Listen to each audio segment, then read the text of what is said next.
Assalamualaikum warahmatullahi wabarakatuh. Alhamdulillah, wassalatu wassalamu ala sayyidina Muhammadin ibni Abdillah wa ala alihi wa sahbihi wa man tabi'ah. Wa qala Allah ta'ala fil Qur'anil azim, qul in kuntum tuhibbuna Allah fattabi'uni yuhibbukumullahu wa yaghfir lakum dzunubakum. Shadaqallahul azim. Wa ba'du. Hadirin dan hadirat jemaah salat maghrib dan isya yang dirahmati Allah, alhamdulillah dapat berhadir dan melanjutkan kajian kita dari pertemuan yang lalu, bahwa disunnatkan bagi imam pada salat-salat yang jihar, baik salat fardu ataupun salat sunnat, untuk diam sejenak di beberapa tempat ataupun di beberapa keadaan di dalam salat setelah takbiratul ihram, sebelum masuk ke dalam doa iftitah, setelah iftitah sebelum membaca ta'awuz, setelah ta'awuz sebelum masuk ke dalam bismillah. Untuk kadarnya ukuran bacaan subhanallah. Lalu setelah Fatihah sunat diam bagi imam kadar yang memungkinkan untuk makmum dalam kondisi normal untuk membaca Fatihah. Lalu sekali diam lagi ketika selesai dari membaca surat sebelum rukuk, untuk memberikan ruang kepada masbuk menyelesaikan Fatihahnya dan ikut rukuk bersama-sama dengan imam. Itu yang kemarin. Lanjutannya, bismillahirrahmanirrahim. Wa sunna ayatun fa'aktara wal awla thalathun ba'daha. Disunnatkan membaca satu ayat atau lebih, dan yang utama sekurang-kurangnya 3 ayat. Kapan dibaca? Ba'daha, setelah membaca Fatihah. Disunatkan membaca surat 1 ayat minimal atau lebih. Bila harus memilih kadar minimal, maka sungguh sekurang-kurangnya adalah 3 ayat. Imam Al-Qurdi memberikan alasan di dalam kitab Mughni dan lainnya, kenapa pilihannya 3 ayat. Li ajli ayyakuna qadra aqsari suratin, agar bacaan kita setelah Fatihah itu mencapai kadar surat yang paling pendek. Dan yang paling pendek surat di dalam Al-Quran adalah surat Al-Kautsar, terdiri dari 3 ayat. Inna a'tainakal kautsar fasalli li rabbika wanhar inna syani'aka huwal abtar. 3 ayat. Walaupun nanti juga ada sebagian ulama yang menggugat lagi, bagaimana kita menyebut Al-Kautsar itu 3 ayat, sedangkan ada sebagian ulama yang khilaf menyatakan, yang berbeda pendapat, mohon maaf, karena khilaf dalam bahasa kita itu dianggap orang silap. Kenapa berbuat begitu? Khilaf. Jadi khilaf dalam bahasa fikih ini berbeda pendapat. Maka nanti ada istilah khilafan li fulan, khilafan li pulin, karena khilaf bagi ulama fulan. Jadi khilaf dalam bahasa fikih itu bukan khilaf dalam bahasa Indonesia. Orang bahasa Indonesia khilaf itu alasan karena silap. Kenapa kamu ambil uang si fulan? Khilaf, Pak. Itu bahasa kita. Sama seperti kata-kata syirik. Syirik dalam bahasa Arab mempersekutukan Allah. Dalam bahasa Indonesia syirik itu sudah menjadi iri. Kamu memang orangnya syirik, katanya. Jadi ada perbedaan istilah ketika kosakata bahasa Arab diserap ke dalam bahasa Indonesia. Khilafan, ada khilaf bagi sebagian ulama mereka menganggap bismillah pada setiap surat itu merupakan ayat yang pertama. Jadi kalau bismillah merupakan ayat pertama, maka sungguh surat Al-Kautsar itu ada 4 ayat. Bismillahirrahmanirrahim. Inna a'tainakal kautsar fasholli lirabbika wanhar inna syani'aka huwal abtar. Ya, maka bukan hanya pada bismillah ulama berbeda pendapat. Bukan hanya pada Fatihah. Adakah bismillah itu satu ayat darinya? Ternyata pada surat yang lain pun ulama berbeda pendapat. Wa yusannu liman qara'aha min asna'i suratin al-basmalatu, dan disunnatkan pula untuk orang yang membaca surat setelah Fatihah, bukan dari awalnya tetapi dari pertengahan surat, untuk membaca bismillah. Nah, maka ini pula menjadi masalah kita. Kalau kita sholat di Arab, Masjid Nabawi, Masjidil Haram, jangankan surat setelah Fatihah, bahkan Fatihah pun tidak terdengar bismillah. Kita di Aceh ini jangankan bismillah, surat pun ada Fatihah. Bukan hanya dari awal surat, akhir surat pun tetap ada bismillah, tengah surat pun ada bismillah. Karena ini di dalam ijtihad Imam Syafi'i rahimahullah, bahwa disunnatkan untuk membaca bismillah ketika melanjutkan bacaan surat di dalam salat, walaupun dimulai dari pertengahan. Nassa alaihi Syafi'i, telah menaskan yang demikian itu oleh Imam Syafi'i. Artinya terdapat redaksinya di dalam kitab beliau, di dalam kitab Al-Um, bahwa walaupun di dalam salat setelah Fatihah surat dibaca dari pertengahan, tetap bismillah. Makanya imam-imam yang memimpin salat maghrib, isya, subuh, salat Jumat, salat Id, dan salat-salat jihar yang lainnya, walaupun bacanya dari tengah, tetap Bismillahirrahmanirrahim. Itu karena mazhab Syafi'i yang pertama. Yang kedua, kita tidak lagi mempersoalkan mazhab. Kenapa? Karena dari kita lahir, yang kita tahu imam salat maghrib, isya, subuh, dan salat-salat jihar yang lain, tetap ada bismillah. Tidak peduli masalah NU Muhammadiyah, bukan persoalan Syafi'i, Hanafi, Maliki, dan Hambali. Tapi sedari kecil kita melek terhadap praktek salat, yang kita tahu setelah amin, Bismillahirrahmanirrahim, kita nggak pernah bertanya sebelumnya kenapa ada bismillah lagi. Yang penting kita praktekkan demikian berulang-ulang, dan itu tidak salah. Ada mazhab Syafi'i yang menyatakan sunat baca bismillah tersebut. Tiba-tiba datanglah saya kemari, diminta untuk mengimami satu waktu salat fardu yang jihar, lalu saya tidak baca bismillah. Begitu selesai, waladdallin amin. Apa yang terjadi? Saya tidak baca bismillah, saya lanjutkan. Misalnya kita ambil dari pertengahan surat, am hasibtum an tadkhulul jannata wa lamma ya'tikum mathalul ladzina khalau min qablikum. Tidak sawali dengan bismillah. Ada ketidaknyamanan pada jemaah, bukan karena mereka menggugat itu mazhab apa, tetapi karena kebiasaan yang berubah. Maka bukan persoalan ilmu ataupun tidak ada ilmu. Orang yang berilmu, yang mempraktekkan ilmu yang aneh-aneh di depan jemaah, ini sedang mencari masalah yang aneh-aneh pula. Maka dulu sekitar 2 tahun yang lalu, di bulan Ramadan, saya dapat giliran ceramah tarawih di Masjid Baitul Musyahadah Kupiah Mukutub Setui. Kebetulan hadir di malam yang sama seorang ahli qiraah sab'ah dari Mesir. Saya lupa nama beliau, Syekh apa. Didampingi oleh kawan-kawan dari organisasi Ikatan Keluarga Alumni Timur Tengah. Ketika sholat Isya, yang jadi imam kawan-kawan kita dari Aceh yang kuliah di Mesir. Begitu mau sholat tarawih, Syekh dari Mesir ini yang mengimami.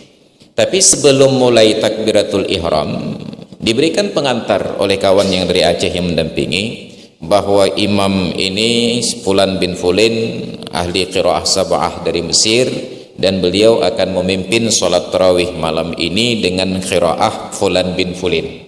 Ada 7 qiraah sab'ah. Yang qiraah ini berbeda dengan kebiasaan kita, sebab nanti pada saat sampai pada Maliki Yaumiddin, imam akan membaca pendek, Maliki Yaumiddin, tidak panjang ma-nya. Kita biasanya Maliki Yaumiddin, maka sampai membaca surat An-Nas pun kita panjangkan, Qul a'udzu birabbin nas malikin nas, padahal pada An-Nas malikinya pendek, malikin nas. Ini dibaca maliki pendek, Maliki Yaumiddin. Ini karena beliau membaca dengan qiraah Fulan. Maka masuklah dalam salat. Dipraktikkan demikian oleh imam tersebut. Saya berhenti di rakaat yang ke-8, keluar, bukan karena saya tarawih 8 rakaat, tapi saya berhenti pada rakaat yang ke-8. Kenapa? Karena tidak nyaman tarawih jam 8 lebih dari 8 rakaat. Kalau tarawih jam 9 lebih enak 9 rakaat menurut jam mulainya. Karena baru selesai buka puasa di Kota Madia Cot Keung, bayangkan belum sempat, jangankan buang air besar, buang air kecil, kentut pun belum sempat. Sebab dari Kota Madia Cot Keung saya harus ke Setui, setengah jam perjalanan. Dari siang aktivitas padat. Jadi kalaupun saya lanjutkan lebih dari 8 rakaat, itu lebih kepada ego saya, karena saya orang tarawih 20. Maka saya tidak mau salat karena ego, saya mau salat itu karena Allah. Saya berhenti pada rakaat ke-8, saya keluar. Di luar dicegat oleh sebahagian jemaah dengan nada menggugat, Ustaz, aneh dah gua Fatihah malam ni, sah semayang. Ya, ini jemaah bertanya di luar, aneh dah gua Fatihah malam ni, sah semayang. Itu pertanyaan mereka. Saya tanya ke beliau, Bang, tadi Anda dengar pengantar dari panitia sebelum salat. Pengantar apa Pak Ustaz? Tadi kan sudah dijelaskan, imam kita ini ahli qiraah sab'ah dari Mesir, beliau akan baca Fatihah dan surat setelah Fatihah dengan qiraah Fulan bin Fulin yang Maliki Yaumiddinnya pendek. Oh benar Ustaz? Nah, engkau benar, tapi sah. Benar masih sah. Ya, saya jawab sah. Ya, tapi tetap jemaah gelisah. Ya, makanya gelisah itu tersusun dari 2 kata, gelisah.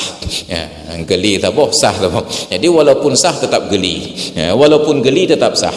Ya, makanya orang yang hadir di ruang publik, mereka tidak boleh aneh-aneh. Kalaupun aneh harus dijelaskan dan dipahami, baru boleh dipraktekkan.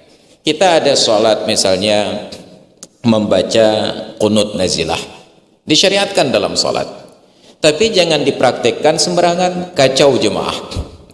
Jemaah sudah siap mau rukuk, mau sujud, Allahumma rukuk ya Allahumma hdini. Ikut ke rukuk di tengah ada Allahumma hdini dulu. Itu pelecehan. Kenapa? Karena menimbulkan kebingungan orang lain. Orang sudah sangat percaya diri bahwa ini pasti sujud, tiba-tiba bukan sujud. Bahkan orang alim pun terlihat goblok pada waktu itu. Maka tidak boleh, semuanya itu harus mengikuti ketentuan umum. Maka ini persoalan kita. Jadi kalau di Aceh ini sudah rata-rata setelah Fatihah sebelum surat dimulai dengan bismillah. Bahkan bagi yang tidak perlu bismillah, membaca bismillah itu tidak bermasalah, tidak merusak sholatnya. Pada orang yang berpendapat tidak sunat. Tetapi saat imam yang paham ini tidak mau baca bismillah setelah Fatihah, itu berpotensi untuk merusak sholat jamaah, atau setidak-tidaknya merusak perasaan jamaah. Kalau jamaah sudah tidak suka kepada imam tersebut, apa yang terjadi? Salah satu dari 3 golongan manusia yang amalannya tidak diangkat lebih tinggi oleh Allah dari daun telinganya adalah imamu qaumin wa hum lahu karihun, seorang yang mengimami suatu kaum tetapi kaum itu tidak senang. Ibadatnya sah, ada pahala, tapi saat naik tidak lebih tinggi dari daun telinga. Dan sayangnya tidak ada yang telinganya lebih tinggi dari kepala kecuali marmut dan vampir. Tidak naik lebih tinggi dari kepala.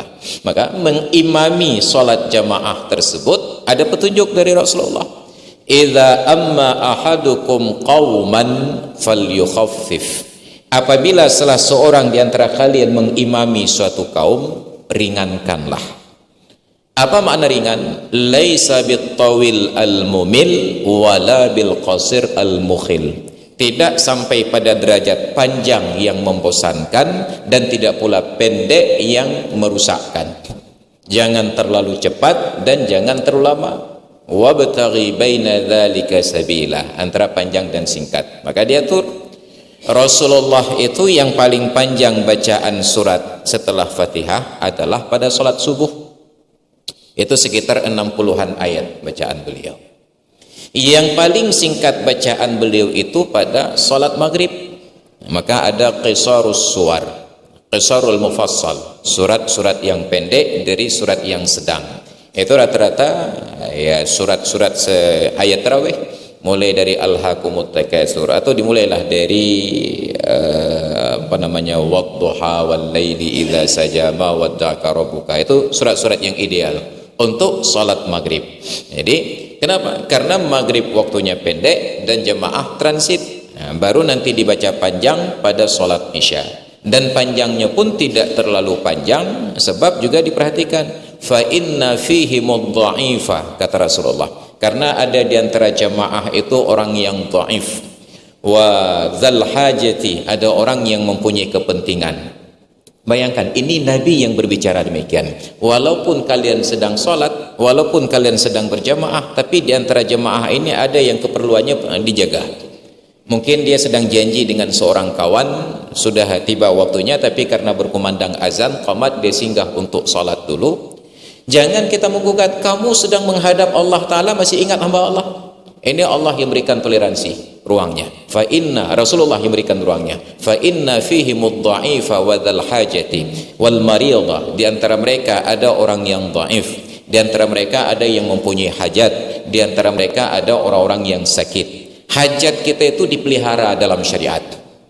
Tapi sayangnya kita menganalogikan dengan manusia. Nah, maka saya menjadi tidak setuju dengan kawan-kawan yang sealim apapun, guru-guru saya bahkan, ketika menyatakan waktu azan berkumandang tinggalkan segala-galanya. Kenapa? Karena ini panggilan Allah.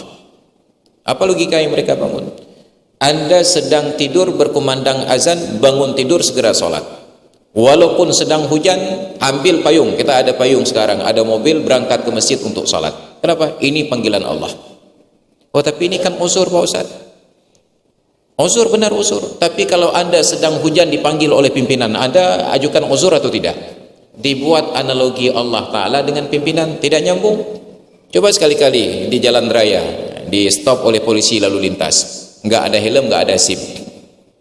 Dan mana helmnya? Aduh, lupa Pak. Oh, ini ditilang pasal fulan. Maafkan saja Pak. Enggak boleh, karena ini pelanggaran. Allah saja memaafkan Pak. Ada sahabat polisi Allah Ta'ala. Enggak bisa. Nah, kenapa? Karena polisi bukan Allah dan Allah bukan polisi.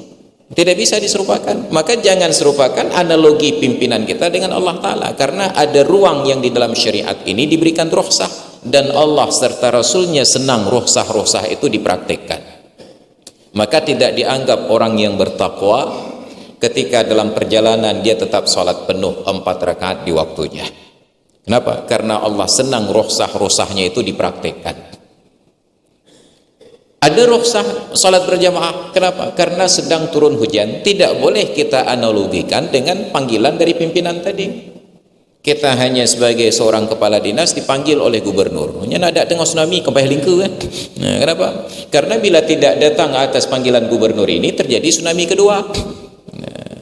Dipecat, diberikan bangku panjang, kok nggak musibah lah. Jadi karena panggilan gubernur datang, walaupun sedang hujan, sedang tsunami. Tapi ketika sedang turun hujan, kita di rumah, datang panggilan azan ke masjid, Allah dan Rasulnya yang berikan rukhsah. Karena sedang turun hujan, boleh tidak hadir salat ke masjid berjamaah, tapi berjamaah di rumah. Boleh tidak hadir bukan berarti tidak boleh hadir. Nah, silahkan yang mau hadir, alhamdulillah silahkan. Tapi tidak hadir, Anda tidak dianggap sebagai seorang yang berbuat maksiat dan tidak patuh. Analogi inilah yang kemudian kita persempit. Maka akhirnya rusaklah tatanan kehidupan kita, karena seolah-olah kalau sudah berkumandang azan, tinggalkan segala-galanya. Orang tua Anda panggil, siapalah orang tua Anda dibandingkan Allah Ta'ala? Enggak boleh. Kenapa? Karena patuh pada orang tua juga bahagian dari perintah Allah. Mengamalkan rukhsah juga bahagian dari perintah Allah. Tidak boleh tu'minuna bi ba'dil kitab wa takfuruna bi ba'd. Jadi yang jangan meringan-ringankan syariat, tidak termasuk dalam rukhsah. Azan berkumandang, kopi baru dipesan. Kenapa enggak solat? Oh, kopi itu ya. Baru patut dipertanyakan, berapalah harga kopimu dibandingkan solat berjamaah? Kenapa? Itu bukan bahagian dari rukhsah. Kita sudah keluar dari rumah, udah pakai kain sarung, musala di atas bahu, udah pakai peci, bersiap-siap menuju masjid. Datang tamu, apakah kita ngotot ke masjid dulu atau muliakan tamu dulu? Muliakan tamu dulu. Jangan mentang-mentang sudah panggilan azan sampaikan ke tamu, Pak duduk-duduk saya di dalam mobil, yang turun-turun dulu, saya mau salat. Nanti pulang salat, kalau teringat saya pulang. Menyona tingat gua. Nyona ka kena rebuh ro dalam motor. Tamu hebat dari sebelum salam aja. Mumang mentang kena istirahat. Tiba-tiba karena tuan rumah ada panggilan azan, duduk dalam motor le ben tren-tren. Lain kena salat ile. Anda sedang bermaksiat kepada Allah. Kenapa? Karena salah satu di antara perintah Allah adalah memuliakan tamu. Man kana yu'minu billahi wal yaumil akhir falyukrim dhaifah. Tapi bila tamunya dari Cekeung, nak pakajak masjid tu. Tamu dari Cekeung pakajak masjid tu. Siapalah tamu dibandingkan perintah Allah? Toh tamu itu juga wajib melaksanakan perintah Allah. Tapi tamu dari jarak tempuh musafir, mereka boleh jadi memanfaatkan fasilitas rukhsah. Mereka jamak solatnya. Karena sekarang sedang pening, baru turun dari mobil, agak goyang-goyang, istirahat dulu. Tapi ini kan sudah waktu zuhur, mereka ada fadilah, fasilitas untuk jamak takhir ke waktu asar. Berikan tempat istirahat, layani dulu. Tapi dengan melayani tamu ini sampai lewat solat berjamaah. Jangankan tamu, Anda sedang kebelet buang air besar dan buang air kecil, dahulukan air. Ditulis dalam kitab fikih oleh para ulama. Berangkat dari hadis Nabi, tukrahus salatu inda daf'il akhbathaini. Makruh melaksanakan salat ketika sedang menahan dua hajat yang mau keluar, buang air besar dan buang air kecil. Kita datang ke masjid sudah qamat, tapi kebelet. Kita kalkulasi waktunya, nya menyedum no tekanan nya sanghi 30 minit baru habis. 10 menit saya keluar dari kakus, imam sudah salam. Walaupun yakin sudah selesai solat berjamaah, tapi karena ada tekanan, dahulukan tekanan yang mendesak ini. Walaupun resikonya tidak sempat solat berjamaah. Kenapa? Lebih baik sambil duduk di kakus kita ingat Allah daripada sambil solat kita ingat WC. Kenapa? Ini perintah dalam agama. Maka tidak boleh ngotot, oh pokoknya solat berjamaah. Itu mana ada bukan trip dari rukuk. Bahkan trip dari rukuk. Makruh salat ketika menahan hajat ni. Nyendum yang kena tibit. Putuk jamai. Maka inilah yang kita lupakan adab dalam Islam, tidak komprehensif. Kita sampaikan hanya satu pihak saja. Makanya azan itu panggilan untuk salat, bukan pemberitahuan tentang masuk waktu salat. Makanya kita datang ketika dipanggil. Ada yang datang sebelum dipanggil. Kejadiannya sebelum dipanggil sudah datang. Nah, ini masalah kita sekarang. Azan kita sekarang bukan lagi azan panggilan, tapi hanya pemberitahuan. Makanya seharusnya azan itu panggilan untuk datang. Hal sami'tumun nida, adakah kalian mendengarkan panggilan? Ada. Kalau ada, datanglah. Kalau tidak terdengar, maka tidak datang. Maka kita ke masjid bukan karena sudah waktu zuhur, tetapi karena sudah dipanggil untuk salat zuhur dengan kumandang azan. Makanya Rasulullah di zaman beliau, ada kalanya azan salat zuhur itu ditunda mendekati waktu asar. Kenapa? Karena kasihan kepada umat, jangan sampai dua kali terpapar terik matahari di musim panas untuk salat zuhur sekali, salat asar sekali. Salat zuhur jam 1 pulang, nanti salat asar jam 4 datang pulang lagi, dua kali. Maka untuk menghemat waktu, karena sedang musim panas, beliau sarankan kepada Bilal, azan, kumandangkan azan nanti menjelang waktu asar. Kalau sekarang asar jam 4.15, itu kumandang azannya sekitar jam-jam 3.30. Azan, kemudian sahabat berwudu, tutup aurat, berangkat ke masjid, salat tahiyatul masjid, salat qabliyah, kemudian salat zuhur berjamaah. Setelah selesai salat ba'diyah zuhur, kemudian menunggu sebentar, sudah qamat, sudah azan lagi, masuk waktu asar. Makanya ada riwayat Rasulullah menjamak salat zuhur dan asar di Madinah min ghairi safarin wala maradin. Beliau menjamak salat di Madinah padahal tidak sedang musafir dan tidak sedang sakit. Kata para ulama, ini bukan jamak, ini namanya jamak suwari, dalam bentuk rupa yang terlihat seperti orang yang menjamak, tapi tidak, karena menjamak itu dua waktu salat dikerjakan dalam satu waktu. Ini dua waktu salat masing-masing di waktunya, duhur di akhir, asar di awal.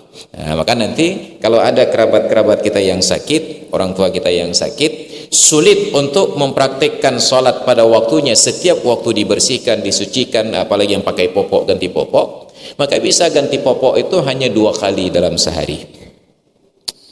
Duhur jamak takhir ke asar di akhir waktu, maghrib dan isya di jamak takdim di awal waktu, hanya sekali ganti popok. Kalau sekarang maghribnya jam 6:50, kita sucikan beliau itu menjelang 6:30, supaya jangan terlalu lama menanti, jangan sampai berhadas lagi.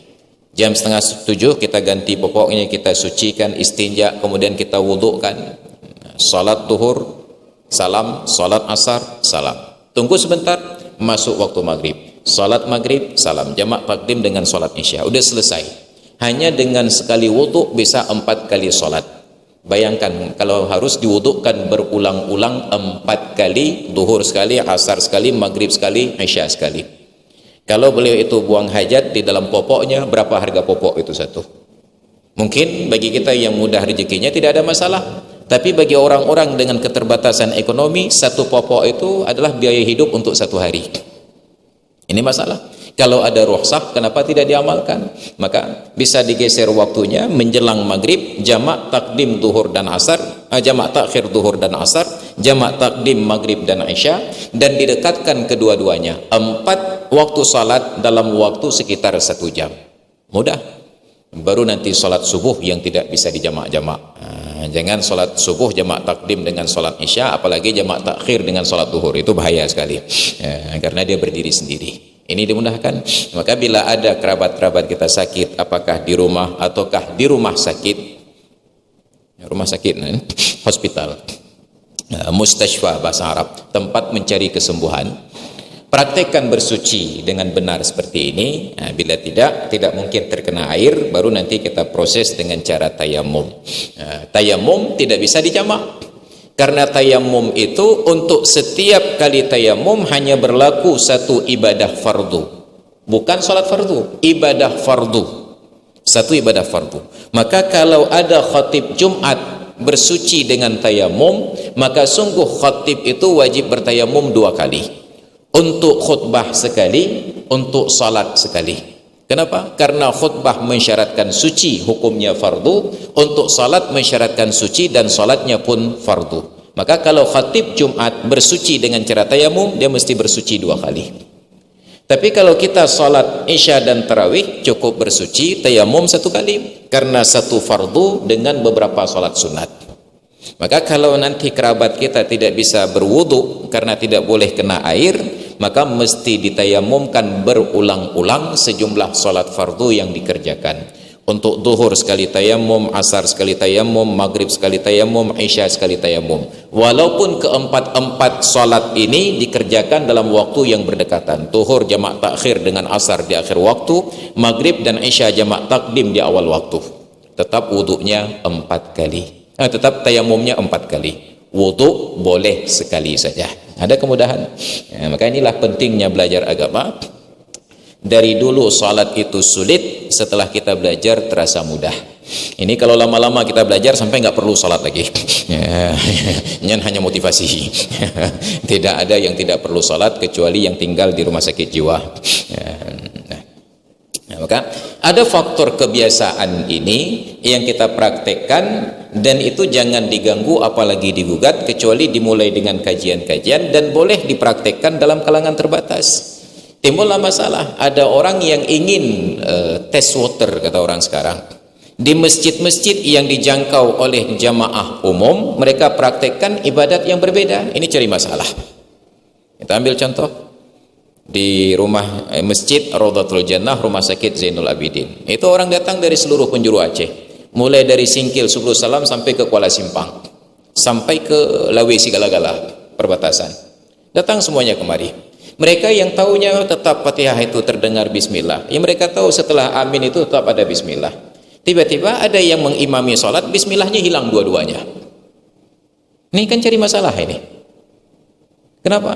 Karena dari dulu-dulu sejak rumah sakit Zainul Abidin itu dikenal dan diketahui, dari masjidnya masih Ibnu Sina sampai sekarang menjadi Rodatul Jannah, selalu demikian. Tiba-tiba berubah. Bukan tidak boleh, secara ilmu boleh, tapi sesuatu yang boleh menurut ilmu belum tentu boleh dalam sisi praktek.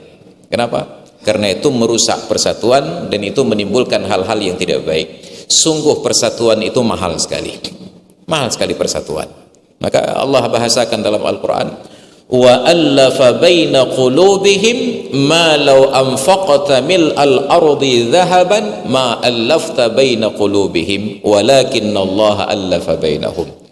Allah jinakkan hati mereka itu, antara Muhajirin dengan Ansar, antara Aus dengan Khazraj, antara Bani Qainuqa, Bani Nadir, Bani Quraidah dan suku-suku yang berbeda itu, Allah jinakkan hati mereka. Kalaulah engkau melakukannya wahai Muhammad, engkau habiskan biaya dengan emas sebesar planet bumi, tidak akan pernah terjadi persatuan itu. Saking mahalnya persatuan. Lau anfaqta mil'al ardi dhahaban, andai kata engkau nafkahkan emas sebesar planet bumi ini, ma allafta baina qulubihim, engkau tidak akan mampu mempersatukannya. Tapi Allah yang persatukan mereka. Maka khilafiyah itu realitas. Khilafiyah itu realitas. Tetapi persatuan itu usaha. Maka kalau ada orang atas nama khilafiyah lalu merusak persatuan, itu sungguh salah. Kalau ada siapapun atas nama khilafiyah lalu merusak persatuan, sungguh salah. Makanya selalu diajarkan keteladanan oleh ulama kita di masa lalu, walaupun kita datang dari latar belakang mazhab berbeda, menyatulah dengan komunitas setempat selama praktek ibadat itu tidak salah. Nah, tapi orang sekarang senang menyalah-nyalahkan. Senang menyalah-nyalahkan. Ini yang harus kita buka lagi. Persatuan itu sangat mahal. Kita baru bisa dipersatukan apabila sudah ada musuh bersama. Dua orang adik abang yang bertengkar, mereka akan bersatu apabila ayah mereka ditempeleng orang lain. Nyampe-nyampe ya kroyok bang, mereka hadir berapa ya. Maka kalau ada keluarga-keluarga yang tercerai-berai, tempelenglah ayahnya. Nyam tahu mendung. Kenapa? Punya musuh bersama. Ini yang terjadi. Sangat mahal biaya persatuan. Maka jangan rusak persatuan itu dengan alasan hanya karena khilafiyah. Khilafiyah itu realitas. Maka jangan munculkan khilafiyah di tengah orang-orang yang sedang bersatu. Selama itu ada kebaikan, tidak ada mudarat, biarkan saja. Tibu dan apa yang geri. Jadi disunatkan baca bismillah walaupun surat itu dari pertengahan. Wa yahsulu aslu sunnati bitakriri suratin wahidatin fir raka'ataini. Dan hasil pahala sunat membaca surat itu walaupun dengan mengulang-ulang surat yang sama di dua rakaat yang berbeda. Maka imam enggak perlu berfikir panjangnya, ayat suratnya pun ada baca benar. Ulang saja, enggak ada masalah. Paling-paling hanya terkesan yang salat itu tetap sah, pahalanya tetap ada. Hanya bagi makmum yang khusyuk tahu imam sudah mengulang ayat yang sama, canggih hana lega apa ayatnya. Apalagi kalau sempat rakaat pertama qul huwallahu ahad, rakaat kedua qul huwallahu ahad. Ini cerita buat kualitasnya, cerita dari cokeng niku. Enggak masalah, yang penting sah. Dan hasil pahala sunat itu walaupun dengan mengulangi surat yang sama di dua rakaat yang berbeda, enggak perlu khawatir. Hanya kadang-kadang karena ego kita, na dundum tingkat don KLC ayat suatu ulang. Nah, ini yang jadi masalah. Ego kita itu yang bermasalah. Padahal secara aturan tidak ada apa-apa. Wa bi i'adatil fatihati in lam yahfad ghairaha. Bahkan sah mendapatkan pahala membaca surat sekalipun dengan mengulangi surat Fatihah. Kapan? Apabila tidak hafal surat yang lain. Hanya Fatihah yang hafal. Sebenarnya tidak mau jadi imam, tapi imam aksidental, tiba-tiba jadi imam. Kita datang ke bandara ataupun di Menasah, sebenarnya mau salat sendiri, salat maghrib, salat isya sendiri. Jika masbuk nih, sengaja teman yang keroh. Tiba-tiba ada saja yang ikut kita. Hai kau payah ada prayer tu. Bismillahirrahmanirrahim waladdallin. Ingatnya pulang dah baca. Enggak hafal yang lain. Mungkin pernah ikut sama dia tahlil qul huwallahu ahad, qul a'udzu birabbil falaq, qul a'udzu birabbin nas. Tapi yang namanya hafalan sendiri dengan menghafal di depan orang lain tekanannya berbeda. Nikah itu enggak berat. Semua kita bisa menghafal kalimatnya. Saya terima nikah anak bapak fulanah binti fulin untuk saya dengan mas kawin sekian mayam emas dibayar tunai. Menjadi Bandung rengjut. Tapi ketika semua mata melotot ke arah anda, maka tiba-tiba hafalan itu hilang dengan sendirinya. Maka iyo dah kalau engkau. Nyamnya ada mimbar, dah pedang dengan mimbar lah. Megak-gak mimbar, gempa lokal. Kenapa? Tekanannya itu berbeda. Maka standar pada hafalan Al-Quran, baru kita boleh percaya diri bahwa Al-Quran itu sudah hafal apabila berani dibaca di dalam solat. Maka yakinlah, orang-orang yang hafal Al-Quran tidak semua hafalannya berani diulang dalam solat. Khawatir. Karena banyak yang saksikan di belakang dan semuanya fokus pada suara dia. Tapi kalau sendiri-sendiri, hafal Quran, hafal, Alhamdulillah. Apalagi Yasin. Belum nyuruh-nyuruh apa yang Yasin. Tinggal dimulai oleh orang lain, kita tahu lanjutannya. Tapi ketika sedang solat, tidak ada tempat berharap bantuan kecuali teguran dari belakang. Maka, ada orang yang accidentally tiba-tiba menjadi imam. Dia hafal Al-Ikhlas, Al-Falaq, An-Nas, tapi dalam salat dia enggak berani baca, takut salah nanti. Apa yang terjadi? Untuk mendapatkan pahala ini, boleh ulangi Fatihah lagi. Waladdallin. Amin. Bismillahirrahmanirrahim. Alhamdulillah. Cuma yang kita khawatir makmumnya tidak siap. Iki makmum ikut. Makmum tidak siap. Maka ada hal-hal yang sebenarnya dalam salat tidak masalah, tetapi bermasalah bagi orang yang salat. Maka dulu waktu di pesantren, satu hari di kelas 4 tahun 98, kami salat asar berjamaah di masjid. Salat asar di pesantren itu tetap tidak ada imam rawatib, siapapun yang paling senior jadi imam. Jadi ada guru ngaji saya, beliau guru ngaji di waktu siang, sholat zuhur. Tiba-tiba di waktu asar itu, beliau yang paling depan dan tidak ada yang lebih senior dari beliau. Tapi sepanjang saya mengaji di pesantren, nggak pernah beliau jadi imam. Maka jadilah beliau sebagai imam. Sholat asar. Allahu Akbar. Ikut kami, Allahu Akbar. Bismillah. Bismillah, baru bismillah, yang di belakang ketawa semua. Padahal bacaan bismillah beliau Fatihah secara jihar itu tidak membatalkan solat, tetapi respon jemaah di belakang merusak solat seluruhnya. Merusak solat seluruhnya. Kenapa? Karena jihar pada waktu sir tidak membatalkan solat, sebagaimana sir di waktu jihar juga tidak membatalkan solat. Bayangkan kita yang solat isya sendiri-sendiri di rumah, kan sir bacaannya. Nah, jarang sekali yang sholat isya sendiri baca jihar, kecuali kalau sudah ada makmum. Padahal sunatnya jihar, kita baca sir, enggak batal sholat. Waktu sir kita baca jihar, tiba-tiba orang ketawa. Nah, inilah persoalannya. Jadi imam siap, tetapi makmum tidak siap. Nah, itu juga harus diperhitungkan kembali. Nah, jangan sampai gara-gara kita orang lain berdosa. Jadi bahkan hasil pahala sunat membaca surat sekalipun dengan mengulangi bacaan Fatihah. Untuk siapa? Orang yang tidak hafal kecuali Fatihah. Hanya itu yang dia yakin. Wa biqiraatil basmalati la biqasdi annaha hiya awwalul Fatihah. Dan demikian pula hasil pahala sunat membaca surat setelah Fatihah walaupun hanya dengan membaca bismillah saja. Waladdallin.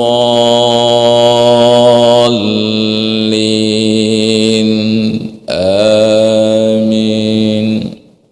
Bismillahirrahmanirrahim. Allahu Akbar. Sah. Itunya baik anda praktek tapi pegah cerita itu nggak dekim. Kenapa? Karena itu barang-barang langkah.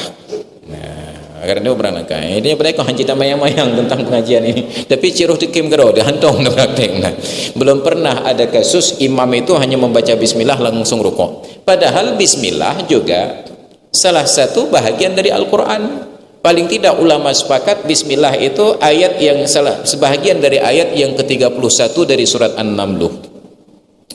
Innahu min Sulaiman wa innahu bismillahirrahmanirrahim. Ya. Itu bagian dari surat, kan boleh dibaca. Waladdallin. Amin. Tunggu sebentar, berikan ruang kepada jamaah untuk menyelesaikan Fatihah. Bismillahirrahmanirrahim. Allahu Akbar. Tapi inilah persoalannya, secara teori boleh, tapi dari sisi praktek, kalaupun imamnya siap, makmum tidak siap. Yang berdoh ke makmum. Batu semayang kau apa bohyan. Inilah bukti bahwa tidak setiap yang sah menurut ilmu sah pada praktek. Kenapa? Bisa batal karena orang tidak siap.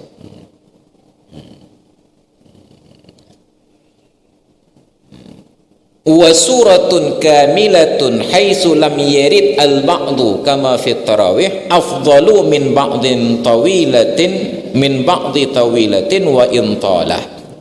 Pertanyaannya, kalau ada pilihan membaca satu surat pendek tuntas, ada pilihan yang kedua membaca setengah surat yang panjang, mana yang lebih baik dari keduanya? Al-Baqarah itu kan 2 juz setengah panjangnya. Kita baca Al-Baqarah umpamanya 1 juz saja, tapi 1 juz itu tetap sebahagian dari Al-Baqarah. Lebih bagus mana dibandingkan membaca hanya Qul a'udzu birabbil falaq saja? Satu surat yang pendek sempurna lebih bagus daripada sebahagian surat yang panjang, ketika tidak ada riwayat bahwa Rasulullah membaca surat yang panjang itu sebahagian. Tapi apabila ada riwayat Rasulullah membacanya sebahagian, maka yang sebahagian itu pun tidak ada masalah. Yang sebahagian tidak ada masalah. Tapi pilihannya, yang sebahagian yang sempurna lebih bagus daripada yang satu ayat sempurna lebih bagus daripada sebahagian yang panjang. Kecuali yang terdapat di dalam praktik Rasulullah, seperti pada salat tarawih. Salat tarawih Rasulullah sahabat sampai sekarang di Arab rata-rata 1 malam 1 juz. Mereka bercita-cita khatam 30 malam 30 juz. Maka untuk salat tarawih 1 juz 1 malam, walaupun tidak tuntas 1 surat, lebih bagus daripada 1 surat yang pendek atau surat yang sedang. Maka sekarang sudah ada masjid-masjid yang 1 juz 1 malam, alhamdulillah. Tapi pertanyaannya, kenapa di kampung-kampung secara tradisional ayat tarawih itu saja? Dimulai dari alhaakumut takatsur wal asri wailul likulli humazatil lumazah al-fil. Bahkan ada imam yang tidak hafal tertibnya, ini harus tulis depan alhaakum pun ya, wal asri ya, kemudian wailun, hanya itu saja, yang penting uramnya bumpat kan ya, yang penting uramnya bumpat, saking tidak hafalnya. Nah pertanyaannya, kenapa di kampung-kampung hanya ayat-ayat itu saja diulang-ulang? Kenapa tidak dibaca surat yang lain? Yang kembali kepada aturan ini, satu surat pendek yang sempurna lebih baik daripada sebagian surat panjang yang tidak lengkap.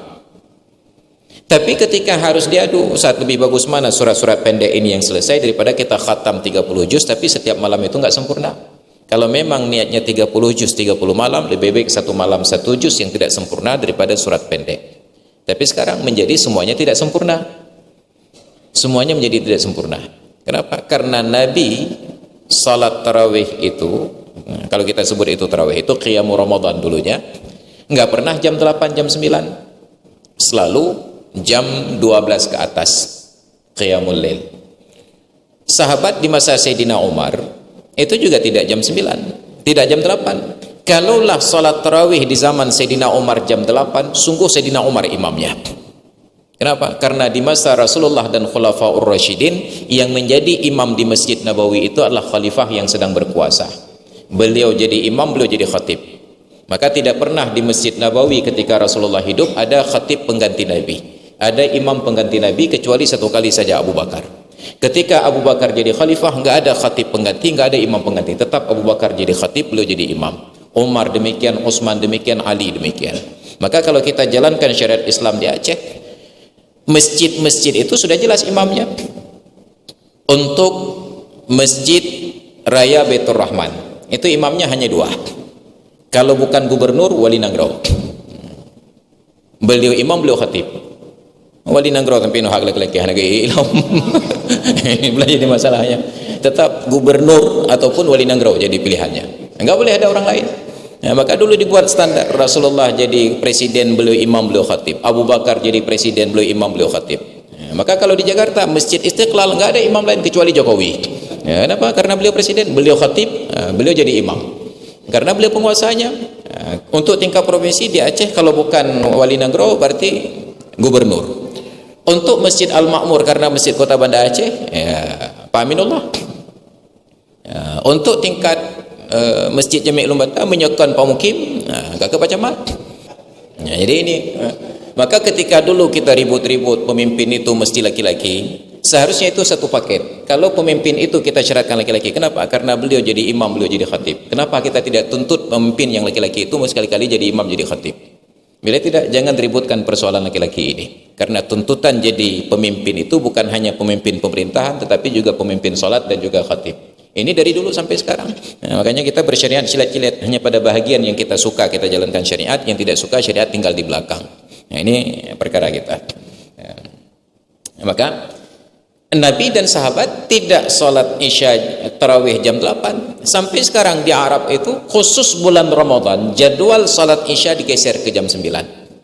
Sekarang coba perhatikan, nanti bapak-bapak pulang ke rumah jam 12 malam, 00 tengah malam, nyalakan televisi, ambil siaran Arab Saudi. Mereka azan isya jam 12.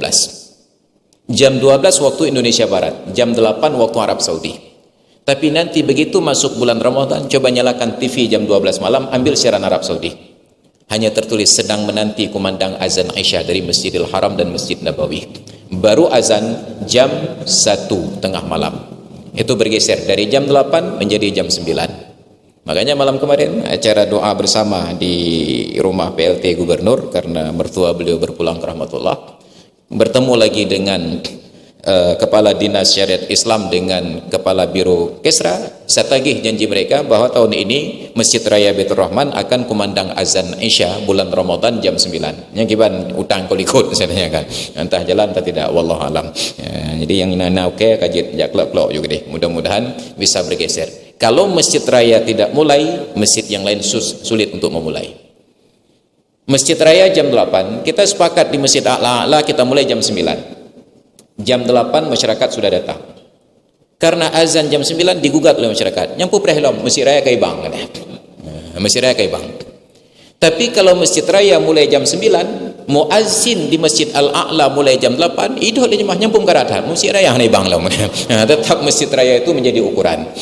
Maka kita harus mulai dari Masjid Raya supaya bulan Ramadan itu ibadah menjadi maksimal. Kita sudah sempat istirahat. Kalau jam 9 sholat Isya, yang setelah buka puasa mau mengaji, nah acara buka puasa bersama duduk silaturahmi selesai, jam 9 kita datang ke masjid. Ini yang buru-buru untuk apa? Jadi seharusnya sholat itu harus dengan panggilan jiwa, nasyat, dengan giat, dengan sendirinya. Jadi bukan dipaksa oleh faktor eksternal. Ini baik hadirin dan hadirat sekalian yang dirahmati Allah. Demikian kajian kita pada malam yang berbahagia ini. Mudah-mudahan jadi ilmu yang bermanfaat. Wallahu a'lam bis-shawab wa ilaihil marji'un wal ma'ab. Assalamualaikum warahmatullahi wabarakatuh.